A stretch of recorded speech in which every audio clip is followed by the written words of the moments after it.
que je viens chercher dans une journée comme celle-ci, c'est réactualiser mes compétences et être à jour de l'information législative et réglementaire.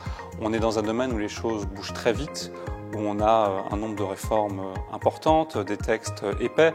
On n'a pas forcément, nous, le temps de tout lire, de tout assimiler rapidement. Donc ces journées de formation, elles nous permettent d'avoir cette information qui est décryptée, filtrée et qui nous permet ensuite d'agir au sein de nos établissements de manière opérationnelle.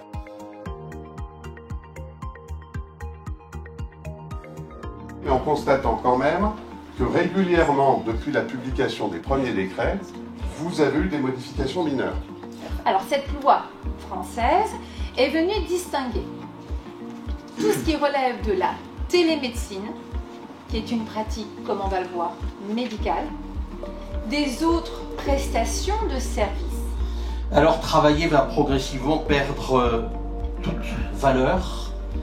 Qu'y a-t-il pourtant de plus gratifiant que de soigner et chercher le sens du travail?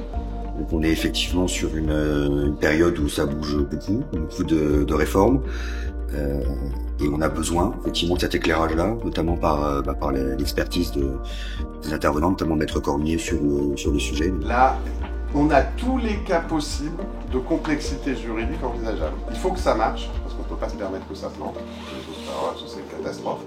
Et deuxièmement, faire tout en même temps avec un régime comme ça, ça va poser un nombre de situations complexes incroyables.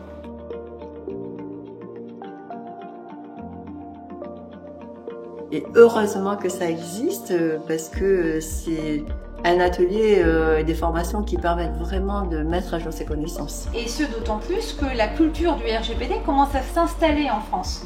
Et donc le patient se rend compte effectivement qu'il a un droit d'accès. Alors bien sûr, dans le savoir-faire, premier tableau, Landgetti, on est dans la réitération de l'acte. Oui, mais c'est que le savoir-faire. Et sauf à avoir une vision hémiplégique de l'acte de soin, le soin ne s'épuise pas dans le savoir-faire. Et tout ce qui relève du savoir-être relève de la création.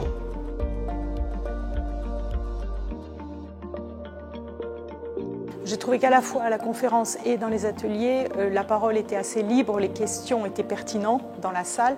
Donc on a pu aussi, lors des conférences, poser des questions. C'était assez riche et assez libre comme échange avec les intervenants, même si c'est des professeurs émérites, très connus. On se sentait libre de poser des questions, donc ça c'était enrichissant.